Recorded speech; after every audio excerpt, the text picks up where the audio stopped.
breathed out by you. Your spirit wrote through men like a pen in the hand of a God who knew that we would. So I have a question. How do you come up with a definition of something? If somebody comes to you and says, well, what is that? How do you define it?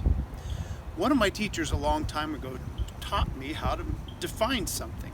Here's what you do. You take something, you put it in its class, and then you distinguish it from others in its class.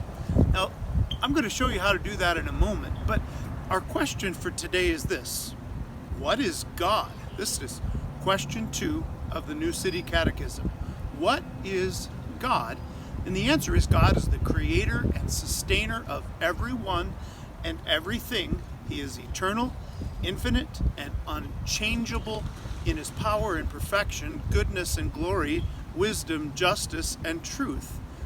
Nothing happens except through him and by his will.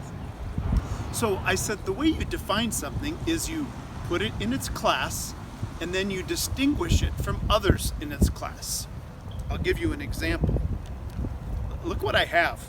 These 3 things are actually in the same class. I have a pen, and I have a Sharpie, and I have a dry erase marker. Well, what's the class? You could say they are writing utensils, but a dry erase marker is a writing utensil that is made to write on a dry erase board. A Sharpie is a writing utensil that is used for making permanent marks on something.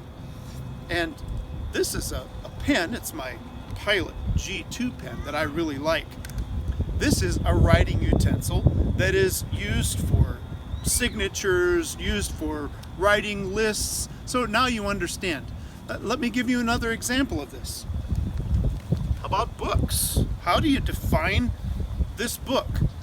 Mere Christianity by C.S. Lewis, or Here I Stand, The Life of Martin Luther, or The Disappearing Stranger. Well, these are all books. That's the class, but this is a biography, and this is a work of nonfiction theology, and this is a work of fiction. It's a made-up story. We could do the same thing with a cat and a dog and a cow. 3 animals or 3 mammals that bark or meow or moo, right? So we'll go back to the original question. How do you define someone who is in a class by himself? The truth is, God has no counterpart. God has no others in his class. He's the true and living God. So the question, what is God?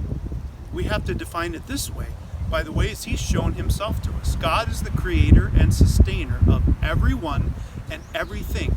He is eternal, infinite, and unchangeable in his power and perfection, goodness and glory, wisdom, justice, and truth.